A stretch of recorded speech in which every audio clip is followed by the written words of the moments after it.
Welcome back, everybody, from Expert Village. Now we're moving on to the next process of the meal, which is the meat. Now, as you can see, this is the meat. It's been marinating for a few hours here. We have a few spices, a lot of Goya products. It's one thing that's traditional about all Latin foods. Lemon juice, seasoned salt, adobo, a little bit of red peppers. Now you can see a little bit more con cilantros y achotes. This has been sitting for a good time, so that means it's going to be nice and flavorful. What I'm going to do is I'm going to pull this out right here. And I'm going to dice it up, some nice little pieces.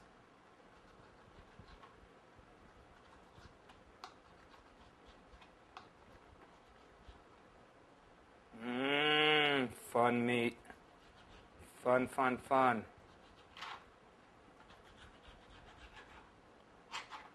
Cut them up nice and smooth. There you go. Kind of like Chinese food. You know how they cut their meat up? We do the same thing. But they don't marinate it like us. There we go.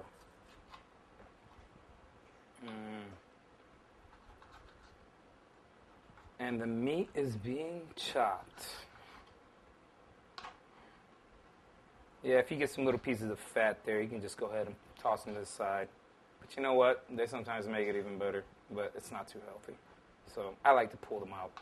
And this, mi amigos, is el último canto de chuleta, pork chop, marinated pork chop, which we know as chuleta. I'm going to dice the last one up right here.